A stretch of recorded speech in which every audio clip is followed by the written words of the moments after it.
Assalamualaikum warahmatullahi wabarakatuh. Selamat datang kawan-kawan semua di channel Riang Biru. Terima kasih banyak untuk kawan-kawan yang sudah berkenan hadir di channel ini. Apa kabar kawan-kawan semua? Semoga sehat selalu sekeluarga. Amin. Baik, kali ini ada satu cerita datang dari Mbak Farida di Magelang. Mbak Farida menceritakan tentang satu pengalaman horor yang pernah dialaminya saat dia itu bekerja di Semarang sana. Jadi saat masih muda, kejadiannya itu di tahun 2000-an, Mbak Farida itu selepas lulus sekolah gitu ya, lulus sekolah SMP waktu itu, dan memang nggak langsung bekerja begitu ya, sebelumnya bantu orang tua dan yang lain-lain. Mungkin usianya itu usia remaja, anak-anak SMA seperti itulah. Nah, Mbak Farida itu ditawarin pekerjaan ya menjadi seorang asisten rumah tangga atau pembantu rumah tangga di sebuah keluarga di daerah Semarang sana. Ya sudah, singkat cerita, karena memang lagi butuh pekerjaan begitu ya, dan yang nyariin juga orang yang dipercaya gitu kan. Akhirnya sudah berangkatlah Mbak Farida ke sana bekerja di keluarga tersebut. Saat bekerja di sana, ketemulah sama si ibu, ya rumahnya lumayan cukup bagus gitu ya, dan ketemu sama tuan rumahnya itu istrinya ibu. Nah, si ibu itu tadi kondisinya itu lagi sakit, jadi bawa ya pakainya tuh kursi roda ya ke sana. Ya sudah, intinya Mbak Farida itu dikasih penjelasan pekerjaannya tuh ini gitu ya, dan si ibu itu juga tampak baik gitu ya, dan Mbak Farida pun ya akhirnya bekerja lah di situ, dicoba dulu gitu kan. Akhirnya bekerja di sana. Jadi selama 2 atau 3 hari awal bekerja di situ, Mbak Farida sempat bertanya-tanya, ini ibu ini ditinggal di rumah ini sendiri, apakah ibu ini udah janda atau dia masih ada suami, cuman suaminya di luar kota atau bagaimana? Ini Mbak Farida belum tahu gitu sama sekali. Mau nanyain ya udah sopan gitu kan, Bu, ibu suaminya mana, misalnya nanya begitu kan ya ndak sopan gitu. Jadi udah diem aja, yang penting aku fokus bekerja. Dapat satu kamar di area belakang di sana, dan Mbak Farida pun selama 2-3 hari itu tadi bekerja sambil ya itu masih nunggu instruksi dari ibu ya, apa yang harus dikerjakan ini. Cuman Mbak Farida ada yang perlu dipel ya tak pel, ada piring yang nganggur ya tak ini, jadwalnya masak ya tak masakin, apa mintanya si ibu, seperti itu. Jadi diikutin lah ritme tadi, dan ibu itu memang baik, bukan orang yang galak atau bagaimana, ndak, ibunya itu baik, lembut. Kalau malam itu sering diajakin ngobrol. Si ibu tadi nanya-nanya masalah keluarganya Mbak Farida, di kampungnya seperti apa, usaha orang tuanya apa, begitu ya. Ya ngobrol-ngobrol lah seperti itu, bahkan sampai pelajaran sekolah waktu itu Mbak Farida dikit-dikit masih inget gitu ya. Si ibu itu pun tahu, ngajakin ngobrol, bener-bener nyaman. Sampai yaitu tadi mungkin hari keempat ya bekerja di sana, datanglah seorang laki-laki tanpa permisi, langsung buka pintu jegrek gitu kan. Mbak Farida kan kaget. Si laki-laki itu ngomong, kamu siapa di sini gitu kan? Saya Farida, ibunya pembantunya ibu ini gitu, pembantunya ibu Arini. Oh, ya cuman begitu doang sih Bapak. Dan akhirnya ke sana masuk, siapa ya itu ya? Ya bertanya-tanya gitu kan. Jangan-jangan apa itu suaminya Bu Arini atau bagaimana gitu ya. Akhirnya sudah, si Bapak itu pun ya keluar masuk ke sana cuek begitu kan. Mbak Farida juga agak-agak sedikit pekewuh gitu ya. Dan sampai akhirnya malam hari waktu itu sekitar jam 8, Mbak Farida itu udah istirahat ya, karena ya tahu ibu itu lagi ada suaminya, kemungkinan besar ibu juga nggak berada di ruang tengah di situ. Nah, jam 8 malam ini kedengeran ada suara keributan, kedeblak-kedebluk sama Bu Arini yang udah mas, udah ngomong seperti itu ya. Udah mas, aku jangan dipukulin terus, udah aku udah cukup sakit, aku udah sampai begini, kamu jangan begitu terus, Maya blok. Wis ada keributan. Disitulah pertama kali Mbak Farida itu mulai gemeteran. kok jadi seperti ini ya? Rumah yang tadinya nyaman banget, aku enak banget sama si ibu, semenjak kedatangan suaminya Bu Arini kok jadi ada begini, ada suara-suara seperti ini, ada suara-suara menakutkan. Mbak Farida pun diam aja di kamar, cuman posisi pintu itu tetap dibuka waktu itu ya. Takutnya Bu Arini minta tolong Mbak Farida atau bagaimana, manggil atau bagaimana, cuman nggak ada panggilan sama sekali. Dan sebelum kita lebih jauh dalam cerita, mohon izin numpang dagangan dulu sebentar. Bawang gorengnya Wiji, bawang goreng renyah kualitas premium tanpa campuran apapun, digoreng sendiri tentunya, dan ya tanpa micin, tanpa tepung, tanpa singkong, dan yang lain-lain. Bawangnya pun bawang Brebes yang terkenal aroma dan rasanya itu yang kuat. Mau kawan-kawan yang berminat, bisa dicek di bawah video ini atau di deskripsi, yaitu ada di Shopee, Tokopedia, TikTok, atau nyawiji.com. Untuk kawan-kawan yang belum sempat memesan, ayo ditunggu pesanannya, dilarisin dagangannya. Untuk kawan-kawan yang mungkin sudah sempat memesan kemarin, terima kasih banyak atas pesanannya. Dan untuk kawan-kawan yang sudah download, sudah berinteraksi di sosial media RIM, terima kasih banyak. Ayo kita ramaikan lagi, ayo kita bagikan ke yang lainnya, ke sanak, saudara, ke tetangga, ke siapapun, ayo biar rame. Terima kasih, kita lanjut lagi cerita Mbak Farida tadi ya. Mbak Farida gemeteran di sana. Hal itu terjadi kurang lebih sekitar setengah jam. Begitu setengah jam, itu udah nggak enak banget Mbak Farida tuh sampai keringetan ya, keringetan dingin. Takut. Satu, takut Bu Arini itu kenapa-kenapa. Kedua, takut laki-laki itu ngeh ada Mbak Farida, terus Mbak Farida nanti didatengin, diapa-apain, begitu ya. Itu kan ya ketakutan lah waktu itu.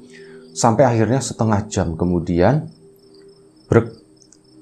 suara keributan itu pun hilang dan terdengar pintu depan itu ditutup dengan keras jebrak gitu kan.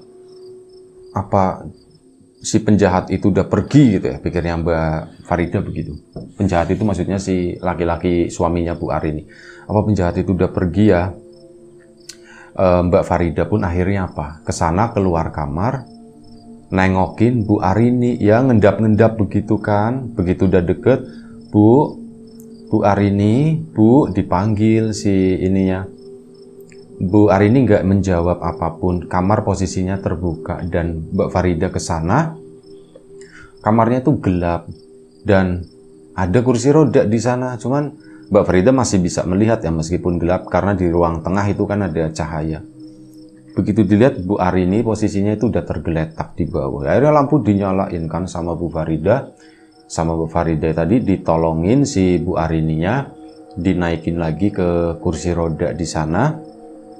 Bu Arini itu di kursi roda nggak lumpuh, cuman kayak orang apa ya, mungkin saraf kejepit atau bagaimana, ada bagian yang sakit banget saat dia itu menggerakkan badan, intinya bagian bawah begitu ya, itu sakit banget dan akhirnya apa, hanya duduk di kursi roda di situ. Nah, dinaikkan ke situ, ngeluh kesakitan, mukanya itu udah lebam-lebam, terjadi kekerasan dalam rumah tangga di situ. Bibir pun berdarah dan sebagainya, rambut itu juga banyak yang rontok di karpet itu ya, di karpet kamar. Dan Mbak Farida pun minta izin, Bu, minta izin saya ini ya, nanti saya bersihkan ya Bu ya. Nah Mbak Farida pun ke belakang ke sana, ambil air dalam rantang, dikasih air anget sama ambil anduk kecil gitu ya. Dan ya Bu Arini itu dirawat lah, dibersihkan itu tadi bekas ada darah dan sebagainya itu dibersihkan. Si Bu Arini itu masih diem aja waktu itu sampai begitu udah selesai ngomong, Farida makasih ya, Ibu udah dibantuin. Iya Bu, enggak apa-apa Bu. Ibu itu kenapa Bu? Itu siapa tadi? Itu suami saya. Suami saya itu ya begitu, udah kebangetan untuk saat ini. Saya itu udah ndak kuat, nangis sesenggukan si Bu Arini tadi.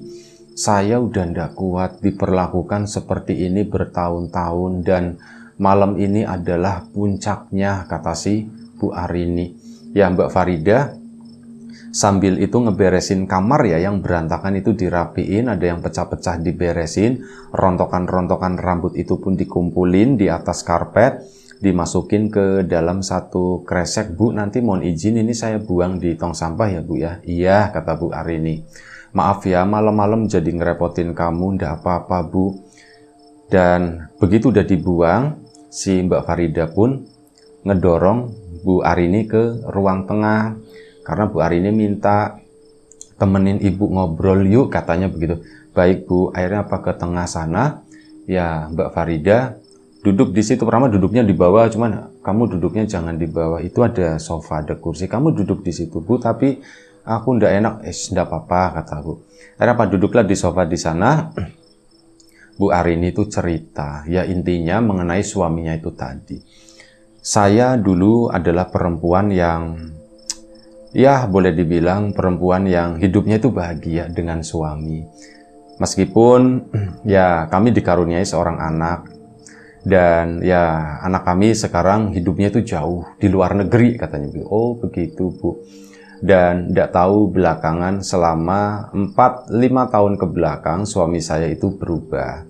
Saya yakin sih suami saya mungkin ya sudah punya istri lain, intinya seperti itu. Ya sudah, saya pun terima. Saya nggak mempermasalahkan itu. Masalahnya sekarang adalah selama 5 tahun ini saya itu udah disiksa, terutama 2 tahun ke belakang.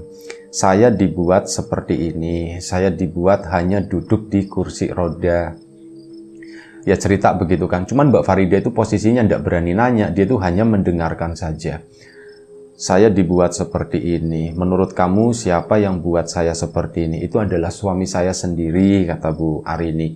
Sambil nangis ya ceritanya. Dan saya itu udah ya berbuat semaksimal mungkin. Saya nggak marah, saya mau diapa-apain ya terserah. Cuman kalau dipukulin ya namanya sakit gitu ya, namanya orang dipukulin ya pasti sakit. Dan ya seperti tadi juga hal ini sebenarnya sering terjadi. Saat kamu belum di sini itu terjadi seperti itu, kata si Bu Arini ya. Bahkan sebelum kamu kan itu ada asisten yang lain, cuman dia mungkin tidak kuat. Akhirnya ya udah apa-apa gitu, karena itu perlakuan suami saya. Suami saya itu ya memang agak ganjen gitu ya. Ngelihat ya misal mungkin kamu baru sekali, semoga enggak ya, kata si Mbak Farida, kata Bu Arini. Semoga enggak ya, kamu nanti digodain atau apa gitu. Tapi udah tenang aja, selama saya masih hidup, kamu saya lindungi gitu. Kamu saya bantu pantau, kamu saya bantu awasin. Dan akhirnya apa? Bu Arini itu diam sejenak, kemudian dia nangis, benar-benar nangis. Bu, dilus-elus lah pundaknya sama si Mbak Farida tadi ya. Bu, sabar ya Bu ya, sabar. Iya, saya udah sabar katanya. Cuman kali ini tuh saya udah ndak kuat. Saya udah ndak kuat katanya. Tadi barusan saya itu digebukin lagi. Suami saya minta uang gitu kan. Ya saya ada uang tapi saya sembunyikan. Saya umpetin di tempat yang aman. Suami saya ndak bakalan bisa tahu, kata si itu ya. Uang saya udah ndak punya sebenarnya. Saya itu punyanya perhiasan gitu. Dan akhirnya apa? Bu Arini pun nunjukin ke Mbak Farida. Farida, tolong ya, kamu ambilin, katanya. Ambilin apa Bu? Ambilin beberapa perhiasan saya, katanya begitu kan. Akhirnya sudah, si Mbak Farida pun dipandu, naruhnya di sini, di sini, di sini, di sini, di sini, ketemu ada beberapa di sana. Ada gelang, ada kalung dan sebagainya. Nah di situ si Bu Arini nyuruh Farida, kamu ambil gelang yang satu itu. Akhirnya diambil sama Mbak Farida. Ini Bu, kamu pegang, besok kamu jual ya. Oh Bu, dijual Bu? Iya, itu surat-suratnya ada semua di sana. Kamu ambil satu paket, besok kamu jual, tolong. Terus pulangnya kamu belikan saya ayam jantan, katanya satu, yang ukuran sekian gitu, pokoknya disebutin ayam jantan satu. Cariin saya juga kembang ini sama ada beberapa kayu ini gitu ya. Rempah-rempah lebih cepatnya seperti itu. Oh, baik Bu. Mbak Farida pun ya ada kepikiran yang aneh-aneh gitu. Cuman mikirnya, Bu, saya jualnya di mana ya Bu ya? Ada itu di dekat pasar di sana. Itu ada toko emas. Udah jual lah, terserah lakunya berapa, kata si ibu itu. Yang penting pakai uang itu buat beli pesanan saya itu tadi. Dan Sisanya nanti ya buat belanjaan makan seperti biasa katanya. Baik Bu, Bu Farida pun begitu, Mbak Faridanya. Akhirnya apa? Udah, sekarang kamu tidur ya, istirahat ya. Baik Bu. Ibu ndak apa-apa Bu, ibu mau ditemenin ndak usah, kata si ibu. Terima kasih atas bantuanmu. Bu Arini pun masuk ke dalam kamar ke sana. Mbak Farida pun masuk ke kamarnya. Gelang itu udah dibawa gitu ya. Ya sebelum tidur dilihat-lihat, gelangnya gede banget segini ya. Aku itu ndak pernah megang gelang emas itu seperti ini, kata Mbak Farida. Ini gede banget, laku berapa ya aku juga ndak tahu gitu kan. Akhirnya apa sudah. Malam itu Mbak Farida itu mendengar Bu Arini itu nyanyi-nyanyi sendiri. Dia itu kayak kayak nyinden begitulah, kayak nyinden gitu kan. Bu Arini belum tidur. Ya wis lah, enggak apa-apa. Aku tidur kan. Si Mbak Farida akhirnya tidur. Keesokan paginya bangun, Bu Arini itu udah di kamar, udah cantik. Dia tuh kayak udah biasanya mandi itu dibantuin sama Mbak Farida. Ini tuh kayak udah mandi sendiri. Pakai bajunya itu serba putih, pakai kerudung begini doang, diselamperin warnanya putih, duduk di atas kursi rodanya di dalam kamarnya di situ. Mbak Farida nyapa, Bu Arini, iya. Bu, saya ke pasar dulu ya Bu ya. Iya, hati-hati ya. Ingat pesanan Ibu ya. Baik Bu. Mbak Farida pun langsung ke sana ke pasar. Ya, udah ke pasar beli ini itu gitu kan. Naik sepeda waktu itu. Beli Bu Arini juga enggak punya sepeda motor soalnya, jadi cuma ada sepeda genjot, itu pun ya cuma dipakai buat asisten rumah tangga gitu. Ke sana dijual gelangnya ya dapat sekian juta gitu. Banyak banget. Ya agak ketar-ketir, agak takut juga ke pasar bawa duit jutaan seperti itu. Dan akhirnya dibelikan itulah ayam jantan dan sebagainya. Aduh repot banget. Gimana bawanya ya, pokoknya bisa-bisa. Nah, nyari kayu ini, nanya-nanya, ketemu dan sebagainya, rempah-rempah dan ada kembang-kembangan gitu ya, yang masih ini melati, mawar dan sebagainya macam-macam. Itu dibeliin semua. Akhirnya udah Mbak Farida pun pulang ke rumah. Nah, begitu pulang ke rumah, nanti Farida bantuin ibu ya katanya. Bantuin ibu apa? Pegangin ayamnya katanya begitu. Pegangin ayam Bu. Iya ibu mau sembelih ayamnya gitu. Mau disembelih Bu? Iya, ibu bisa nyembelihnya? Bisa, kata si ibu itu begitu. Ibu biasa dulu biasa, tapi udah lama memang enggak. Nantilah gitu kata si ibu Arini. Siang itu lewat dengan normal, ayam pun cuma dilepasin di teras belakang di situ ya. Nah udah sore harinya menjelang maghrib, Bu Arini ngomong, Farida, ayo, ayamnya kan udah tenang ya, udah sore gitu kan, tangkep ayamnya. Akhirnya ditangkep, disembelih sama si Bu Arini tadi. Nah, singkat cerita udah selesai. Ayam itu tuh ndak dikuliti atau apa, padahal Mbak Farida udah nyiapin air panas waktu itu, ndak usah dikulitin gitu. Taruh di nampan aja, taruh di nampan, ditaburin beberapa bunga, sama ada kayu rempah-rempah. Mbak Farida kan bertanya-tanya, ini buat apa ya? Akhirnya sudah taruh di kamar saya, katanya begitu. Akhirnya ditaruhlah di situ, di karpetnya gitu, di atas karpet.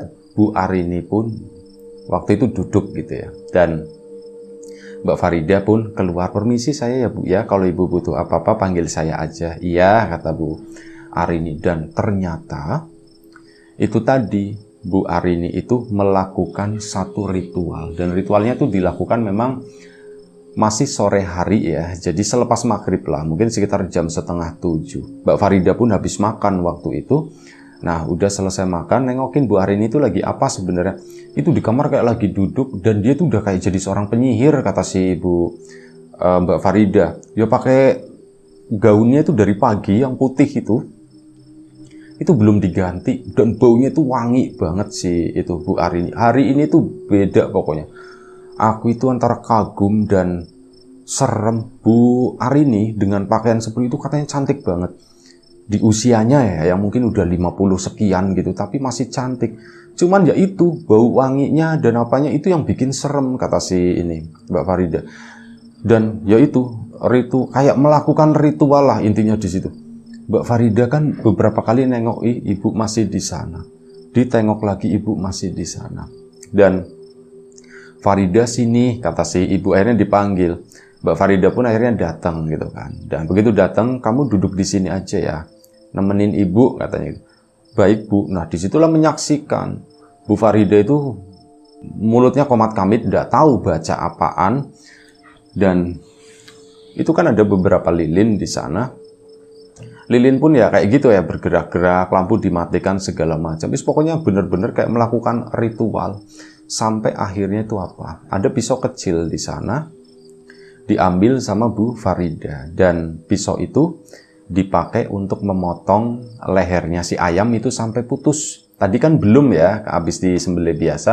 Nah ini dipotong sampai putus, prak. Ya udah lepas, badannya tuh kayak ditusuk-tusuk gitu. Serak, serak, serak. Itu Mbak Farida seumur hidup baru melihat yang seperti itu. Meskipun itu ayam mati, tapi aku kok melihatnya kejam ya begitu ya. Cuman ya udah.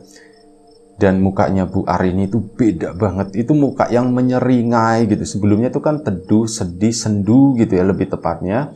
Karena menahan beban yang lumayan cukup lama. Kali ini tuh enggak.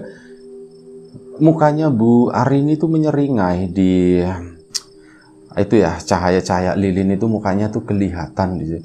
Itu lagi menyeringai kayak seneng, serak, serak, serak, dimasukin, dipegangin, diusrak-usrak begitu kan. Nah setelah itu lilin itu dibes begitu sama si Bu Farida, sama Bu Arini. Dan begitu begini lilin itu mati, Farida nyalain lampunya. Akhirnya lampunya dinyalain, jetrak. Begitu lampu dinyalain ya begitu ngelihat ayamnya udah rodal radul begitu, udah berantakan. Terus kembangnya juga udah kemana-mana begitu. Dan kata Bu Arini, Farida tolong ya ini ditaruh di belakang sana, nampan-nampannya begitu itu ditaruh di belakang. Terus nanti bantuin saya buat bersihin ininya, kembang-kembangnya. Bu, taruh di belakang di mana? Pokoknya di pojokan belakang situ. Baik Bu, akhirnya apa? Dibawa ke sana di pojokan rumah yang tempat buat ngelepasin ayam tadi siang itu ya.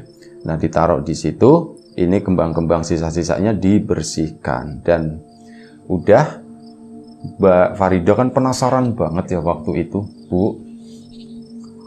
Aku penasaran banget. Kalau aku nanya ini dipecat, ya udah ndak apa-apa pikirnya si Mbak Farida itu begitu. Bu, nuwun sewu katanya. Iya, kenapa? Tetap kembali hangat gitu ya. Saya mau nanya, Bu. Oh iya, nanya-nanya aja, kata Bu Arininya. Bu, ibu itu tadi ngapain gitu kan? Saya nggak ngerti, saya baru lihat yang seperti itu, kata Mbak Farida. Oh, itu saya itu dulu adalah seorang dukun santet, kata si Bu Arini. Mbak Farida itu kaget, hah? Dukun santet? Tapi diem aja Mbak Faridanya ya karena takut. Iya, saya dulu mudanya itu adalah seorang dukun santet dan saya udah lama berhenti. Dan hari ini terpaksa saya lakuin lagi. Langsung nyambung kan, ini jangan-jangan nyantet suaminya ini. Iya, saya barusan itu tadi melakukan sesuatu, menghadiahi sesuatu untuk suami saya yang sudah kurang ajar ke saya, udah kebangetan gitu ya. Ya, malam ini tak bikin mati, kata si Bu Farida itu seperti itu. Kata si Bu Arini, ya mohon maaf salah-salah nama. Kata Bu Arini begitu. Mbak Faridanya, hah? Astagfirullahaladzim. Bu, emang bisa ya Bu? Ya bisa, kata si Bu Farida. Nanti lihat aja, katanya begitu kan. Udah, kamu udah tahu kan apa yang udah saya lakukan, dan ini pasti untuk yang terakhir kalinya. Meskipun saya melanggar sumpah hari ini, sebelumnya saya itu tidak akan pernah melakukan itu lagi. Tapi karena kondisinya seperti ini, saya terpaksa darurat. Jadi saya lakukan lagi ya apa yang perlu saya lakukan, dan ini yang terakhir, kata Bu Arini gitu. Mbak Faridanya pun ya nggak bisa menerima itu gitu. Ini serem gitu kan. Ini kan ilmu setan dan sebagainya. Cuman melihat kondisinya Bu Arini yang seperti itu, ya wajar sih.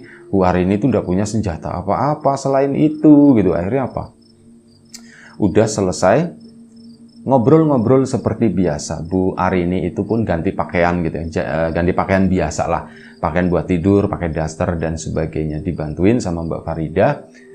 Mereka tuh sempat duduk di ruang tengah di sana dan ya ngobrol-ngobrol seperti biasa sampai akhirnya sekitar jam 10 malam Mbak Farida itu udah mau istirahat, telepon berdering. Mbak Farida pun bangun lagi, ada kabar lah dari petugas kalau bapak ini mengalami kecelakaan dan meninggal dunia. Itu Mbak Farida tuh telepon itu nggak ditutup, tapi kayak dijatuhin, telepon rumah gitu, itu kayak dijatuhin gertakan. Bu Arini datang, kenapa, dari siapa? Oh, Bu Arini langsung senyum waktu itu, ya sudah tutup aja teleponnya. Akhirnya ditutup, jegrep, dibiarin. Si Bu Arini nggak ngapa-ngapain, dan akhirnya apa? Itu yang bersangkutan, jenazah pun dibawa pulang ke rumah. Dan nggak diurusin sama Bu Arini intinya. Intinya apa? Ya udah makamin aja. Sampai selesai, biaya itu ada gitu kan. Itu sisa dari gelang yang dijual di pasar itu. Ada berapa juta gitu kan. Dibeli ini itu kan paling berapa ratus ribu. Sisanya itu masih banyak. Farida, ini nanti tolong ya semuanya di handle ya untuk masalah ini. Pakai uang yang kemarin katanya. Oh, Bu, baik Bu. Apa di handle semuanya, pemakaman dan sebagainya. Udah selesai gitu ya. Selama acara pemakaman, Bu Arini pun bertingkah normal seperti biasa, sedih, pura-pura sedih. Bu Arini mengakui itu. Saya harus menyiapkan pura-pura sedih. Kamu tahu kan maksudnya? Iya, saya tahu Bu gitu kan. Bu Arini itu senyum di sana waktu itu saat ngomong kayak gitu. Itu benar-benar mengerikan buat Mbak Farida. Akhirnya apa? Sudah selesai semuanya. Acara pemakaman begitu ya. Sedih-sedih itu pun udah hilang. Saat itu, setelah suaminya dimakamkan, 2 hari kemudian, Bu Arini itu bisa jalan normal. Saya udah nggak butuh ini, katanya. Saya udah nggak butuh kursi roda. Mbak Farida kan jadi, kok Bu Arini bisa langsung sembuh? Tapi nggak berani nanyain, Bu, kok bisa cepet banget sih? Kok bisa tiba-tiba sembuh seperti itu? Ya nggak berani. Cuman di sana insting Mbak Farida itu kuat. Aku serem kalau hidup dengan orang yang seperti ini, sebaik apapun beliau begitu ya. Aku itu takut, beneran aku itu takut. Dan waktu itu sebelum Mbak Farida ngomong sama Bu Arini pun sempat ngomong, Farida, kamu kalau misal takut kerja di sini atau apa, misalkan kamu mau mengundurkan diri tidak apa-apa. Tapi kalau misal kamu mau bertahan di sini, saya seneng, katanya begitu kan. Ya udah, ada kesempatan seperti itu. Bu, saya takut gitu. Ya sudah, tidak usah diteruskan. Tidak apa-apa kok, kamu anak baik, katanya begitu kan. Kamu nggak terlibat dalam masalah ini. Tidak apa-apa, kamu cari tempat pekerjaan yang lain. Akhirnya apa? Ya sudah. Sejak saat itu Mbak Farida pun memutuskan untuk keluar dari rumah tersebut. Ya itu aja, dan sampai sekarang tidak terjadi apa-apa. Baik, itu aja satu cerita dari Mbak Farida di Magelang sana. Terima kasih banyak Mbak Farida atas ceritanya. Kawan-kawan di rumah juga terima kasih banyak atas support dan dukungannya, apapun itu, kawan-kawan subscriber, kawan-kawan membership, kawan-kawan yang udah kasih support dalam bentuk super thanks ke Riam Biru, terima kasih banyak. Kawan-kawan yang udah ngasih like, udah nge-share ke yang lainnya, kawan-kawan yang udah ninggalin komentar juga terima kasih banyak. Kawan-kawan yang sudah memesan bawang gorengnya Wiji, tentu saja terima kasih banyak atas pesanannya. Untuk kawan-kawan yang mungkin belum sempat memesan, ditunggu pesanannya sebelum harganya naik gitu ya. Dan kawan-kawan yang sudah mengunduh aplikasi RIM juga terima kasih banyak. Mari kita ramaikan, bagikan ke yang lain juga, biar teman-teman yang lain, tetangga, saudara, semuanya itu pada tahu. Di sosial media juga ayo ramein ya, biar naik lah gitu ya, biar rame gitu ya, aplikasi buatan anak negeri gitu ceritanya. Itu aja. Doa terbaik dari kami untuk kawan-kawan semua, semoga selalu diberi kemudahan dalam hal apapun, termasuk kemudahan dalam hal rezeki, yang sakit segera diberi kesembuhan, yang sehat tetap dijaga kesehatan. Sampai jumpa di episode selanjutnya. Riam Biru, jaga kesehatan kawan-kawan. Assalamualaikum warahmatullahi wabarakatuh.